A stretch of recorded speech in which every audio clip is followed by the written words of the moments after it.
کوئی مرتبہ نہ ملا، غرور ٹوٹ گیا کوئی مرتبہ نہ ملا، ستم کے بعد بھی حاصل جفا نہ ملا، سر حسین ملا ہے یزید کو لیکن سر حسین ملا ہے یزید کو لیکن شکست تو یہ ہے پھر بھی جھکا ہوا نہ ملا۔ میرے تمام عزیز دوستوں کو دل کی گہرائیوں سے السلام علیکم۔ میں غلام مرسلین، مجھے آج اس موضوع پر بات کرنے کا موقع ملا ہے وہ ہے اسلام زندہ ہوتا ہے ہر کربلا کے بعد۔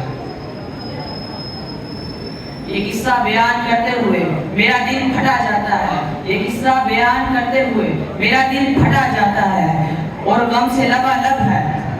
لیکن پھر بھی آنکھوں میں ایک عجیب سی خوشی ہے، کیونکہ نواسہ رسول علی کے لخت جگر فاطمہ کی آنکھوں کی ٹھنڈک کا سر قلم تو کیا گیا،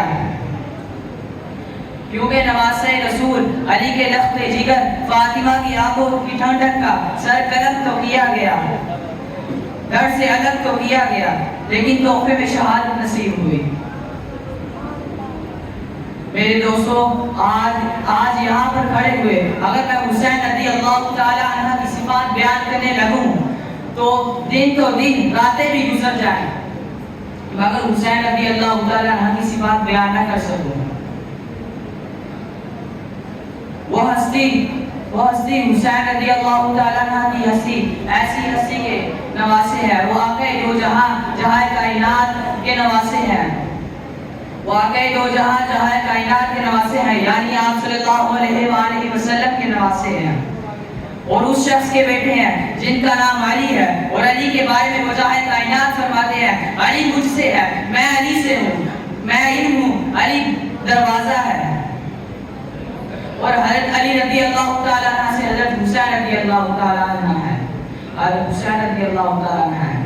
ارے جس کا نانا ہی نبیوں کا تاجدار ہو، جس کا نانا ہی نبیوں کا تاجدار ہو، اور جس کے باپ کو شیر خدا کہا جاتا ہو، اور جس کی نسبت اتنی اعلیٰ ہو، وہ کیوں نہ حق پر ڈٹا رہے۔ کل جہاں سے ہے افضل گھرانہ حسین کا، کل جہاں سے ہے افضل گھرانہ حسین کا، نبیوں کا تاجدار ہے نانا حسین کا۔ ایک پل کی تھی حکومت یزید کی، ایک پل کی تھی حکومت یزید کی، صدیاں حسین کی ہے زمانہ حسین کا۔ ارے جس کی شہادت کی پیش گوئی وجہ کائنات آپ صلی اللہ علیہ وآلہ وسلم نے کر دی، پھر بھی وہ کربلا کی تپتی ہوئی ریت پر جا کر کھڑا ہو جائے، وہ بھی صرف حق کے واسطے، تو اسے حسین کہتے ہیں۔